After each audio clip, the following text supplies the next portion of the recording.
자, 여러분 오늘은 우리가 시집살이 노래라는 작품을 공부를 해볼 건데요. 여러분 이 작품은 고전시가 중에서도 민요입니다. 그리고 친구들이 민요를 배울 일이 사실 많지는 않죠.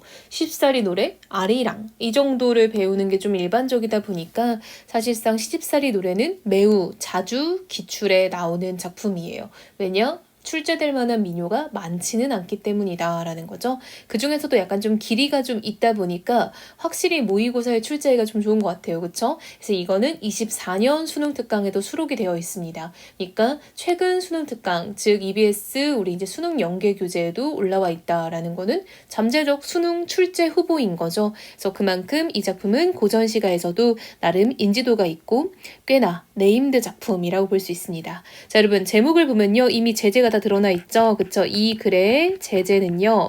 시집살이에요.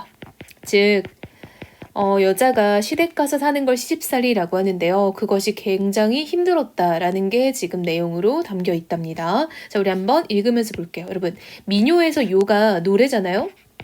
그래서 이 작품 역시 운율이 형성되는 부분이 굉장히 많아요. 시작하자마자 형님 온다, 형님 온다, 분고개로 형님 온다. 여러분 이런 거를 우리가 가장 대표적인 A, B, A 구조라고 합니다. 무슨 말이냐면요. 형님 온다 라는 말이 똑같이 반복되죠. 근데 딱 중간에 분고개로 라는 말만 좀 차이가 있어요. 이런 걸 우리가 중간에 딱 하나만 변형되는 A, B, A 구조라고 해서요. 이런 거는 운율을 굉장히 많이 살려놓은 표현이라 볼 수 있습니다. 자, 형님이 온대요. 형님 마중 누가 갈까? 형님 동생 내가 가지라고 해서 여러분 이 상황은요. 실제 친동생은 아니고요. 즉 사촌 동생이 형님이 여러분 이제 그 형제를 말하는 건 아니에요. 그 사촌 언니를 말하는 겁니다. 여기서는. 그래서 사촌 언니가 결혼을 해서 시집살이를 하고 있어요. 그래서 오랜만에 친정 동네에 오는 언니를 마중 나가는 동생의 이야기입니다. 형님, 사촌 형님 시집살이 어떻댔까? 라고 지금 물어보고 있죠. 자, 이렇게 해서 지금 이 형님의 시집살이가 어떤지 사촌 동생이 궁금해서 물어보는 것으로 이야기가 시작되고 있어요. 그래서 이 부분을 우리가 사촌 동생의 시집살이에 대한 궁금증이라 정리할 수 있겠죠. 여러분 이렇게 좀 궁금한 거 보면 아직 사촌 동생은 결혼을 안 해서 궁금한 거 아닐까요? 그쵸? 자, 우리 마저 한번 읽어볼게요. 이에 그 말 마라 시집살이 계집살이라고 해서 여러분 이제는 이 형님이 즉 사촌 언니가 대답을 하는 장면부터 시작이 되고 있죠. 자, 이 부분부터는 이제 사촌 언니의 대답이라고 할 수 있겠네요. 자, 우리 열심히 읽어봅시다. 근데 뭐라고 하냐면 야, 말도 마라. 시집살이 계집살이다 라고 지금 시작부터 언어 유희를 하면서 들어가고 있죠. 그쵸? 시집살이는 계집에서 사는 것 같다라고 언어 유희를 통해서 여러분 유희는 장난, 말장난이잖아요. 따라서 웃음을 유발한다, 해악성을 가지고 있다라고 할 수 있겠죠. 앞밭에는 당추 심고 뒷밭에는 고추 심어 고추 당추 맵다 해도 시집살이 더 맵더라 라고 얘기하고 있죠. 여러분. 자, 여러분 이 당추도 고추예요. 사실은. 그래서 약간 동어 반복을 피하려고 당추, 고추 이렇게 비슷한 말로 지금 두 번 짝지었었다라고 볼 수 있고요. 당추랑 고추가 아무리 맵다고 해도 시집살이가 더 맵다라고 해서 지금 시집살이의 고충을 표현하고 있는 거죠. 그렇죠? 시집살이가 매우 맵다. 여러분 우리 맵다, 매섭다 이렇게 쓰잖아요. 그쵸? 둥글둥글 수박 씻기, 밥 담기도 어렵더라. 도리도리 소반 수저 놓기 더 어렵더라 라고 해서 여러분 이건 이제 어떻게 좀 시집살이를 하면서 느꼈던 어려움을 얘기하고 있는 거죠. 즉 시집살이의 어려움인데요. 특히 이 사람은 이제 밥 차리기가 매우 어려웠다라는 얘기를 하고 있죠. 그래서 상 차리기가 매우 어렵다라고 조금 구체적이죠. 그쵸? 이렇게 상 차리기라는 뭔가 구체적인 상황을 제시하니까 좀 더 실감나죠. 그쵸? 약간 이 사람이 이렇게 살고 있구나 라고 느껴지잖아요. 그쵸? 즉 식기에 밥 담는 것도 어렵고 소바는 여러분 밥상이에요. 밥상에 수저 놓는 것도 어렵더래요. 자, 오리물을 길어다가 십리방아 찧어다가 9솥에 불을 떼고 12방에 자리 걷고 여러분 좀 더 나열이 되고 있는데요. 이 사람이 하루 동안 하는 일이 좀 나열이 되고 있어요. 그쵸? 즉 어떤 시집살이의 어려움 2탄이라고 할 수 있는데요. 이 사람이 하는 일을 좀 한번 지켜봤더니 자 여러분 올이면 지금으로 치면은 약간 우리가 한 2kg 정도가 되거든요. 요게 한 2kg인데 여러분 2kg면 어느 정도 느낌 안 오죠? 약간 쌤이 오늘 딱 걷기를 하고 왔거든요.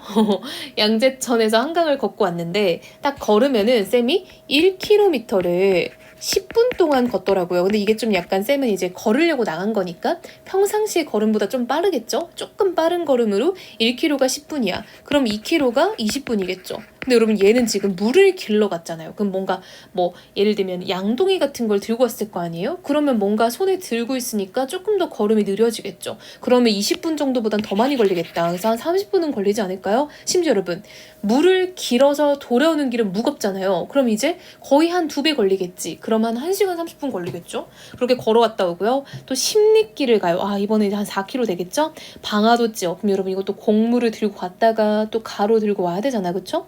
9솥에 불을 떼고 12방에 자리 걷고 여러분 솥에 불을 떼는데 여러분 아무리 대가족이어도 솥이 어떻게 9개나 되겠어요. 그쵸? 여러분 솥 뭔지 알죠? 가마솥 삼겹살 이런 거 들어봤죠? 엄청 크단 말이에요. 그러니까 이거는 약간 과장이 있지 않을까 라고 생각도 합니다. 자, 외나무 다리가 어렵대야 시아버니 같이 어렵겠냐? 나뭇잎이 푸르다고 한들 시어머니보다 푸르겠냐? 여러분 우리 푸르댕댕하다라는 게 서슬퍼렇다 이렇게 생각하면 되겠죠.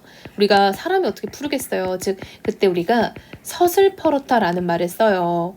즉 이게 무슨 말이냐면 그 사람 매우 매섭다는 거죠. 막 째려만 봐도 막 온몸에 소름 돋는 이런 느낌이라는 거예요. 그렇죠? 시아버니는 호랑새고 시어머니는 꾸중새고 동생 하나는 한림새고 신우 하나는 뾰족새요. 시아버지는 뾰중새고 남편 하나는 미련새인데 자식 하나는 우는 새고 나 하나만 썩는 새다라고 해서 여러분 지금 굉장히 웃긴 상황인 게 가족들을 새에 빗대어 표현하고 있죠. 가족들을 모두 다 새에 비유해서 표현을 하고 있다. 이런 점도 여러분 해학적이다 라고 할 수 있겠죠. 되게 슬프고 힘든 상황인데 웃기죠? 자 여러분 호랑새는 매우 무섭다라는 거예요. 호랑이처럼 무섭다라고요. 시어머니는 꾸중을 많이 한 사람이고요. 동서는 한림새가 뭐냐면 여러분 고자질을 많이 한다는 거예요. 신우는 뾰족하다. 그치? 약간 뾰족뾰족. 매사에 날이 서 있다라는 거야. 시아버지는 뾰중하다라는 건 또 퉁명스럽다.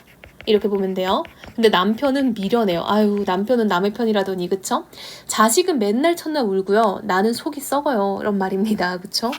귀 먹어서 3년이요. 눈 어두워 3년이요. 말 못해서 3년이어서 석3년. 여러분 이게 석3 하면 3, 3은 9에서 9년입니다. 이렇게 3년을 살고 나니 백꽃 같던 내 얼굴이 호박꽃이 다 되었대요.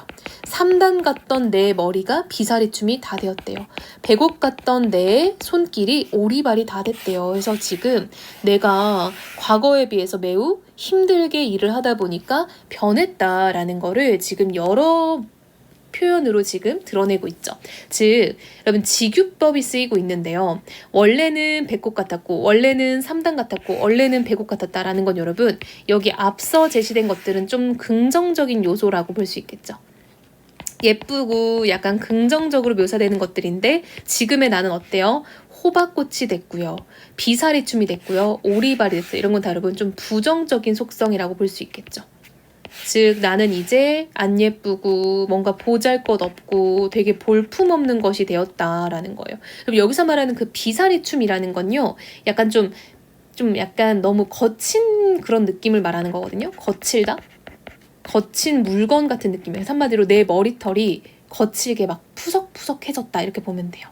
그리고 여러분 3단이라는 것도 원래는 되게 숱이 많고 되게 긴 머리를 비유할 때 쓰는 말이에요. 근데 나는 이제 완전 머리 다 빠졌고 이런 말이죠. 그리고 원래 손도 막 백옥 같았는데 이제 오리발, 뭔가 딱딱한 그런 오리발이 됐다라는 거죠. 즉 나는 이제 과거와 현재를 비교해 봤더니 너무 내 모습이 고생을 많이 해서 볼품 없어졌다라고 해서 과거와 현재의 모습을 대조적으로 표현하고 있다라는 거 알 수 있겠죠. 당연히 비유적 표현은 다 들어있습니다. 그쵸? 열쇠무명 반물치마 눈물 씻기 다 젖었네. 두폭붙이 행주치마 콧물 받기 다 젖었네. 맨날 첫날 우느라고 치마가 다 젖었다는 거예요. 울었던가 말았던가 베갯머리에 소가 졌네. 여러분 소는 연못입니다. 즉 내가 밤마다 울어서 베개에 눈물 자국이 나서 연못이 생겼다라는 거야. 근데 그것도 연못이라고 거위 한 쌍, 오리 한 쌍이 쌍쌍이 때를 지어 들어온다라고 해서 여러분 이 거위 한 쌍, 오리 한 쌍은 자식들을 지금 비유하는 말이거든요. 한마디로 내가 얼마나 울었는지 베갯머리에 연못이 생겼는데 거기에 연못에 거위랑 오리가 오더라. 이게 이제 내가 얼마나 울었는데 그 아이들이 거기에 또 와가지고 나를 좀 이렇게 달래주더라. 이런 말인 거예요. 그래서 여러분 이 마지막 부분이 꽤나 중요한데요. 즉 한마디로 여러분 우리 지금 앞서 보면요. 지금 시집살이가 매우 어렵다라는 얘기를 계속 하고 있었잖아요. 그쵸?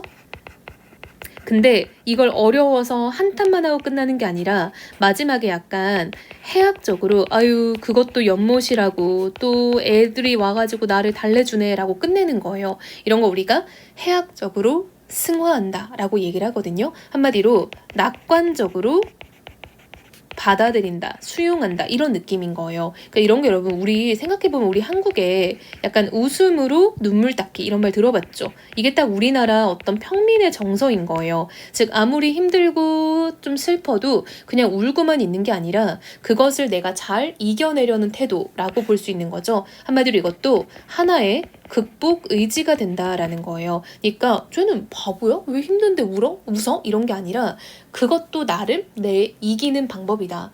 극복을 하는 의지다라는 거예요. 그래서 이런 게 우리 약간 한국인의 어떤 특유의 정서라고 할 수 있겠죠. 그래서 이런 게 서민 문학의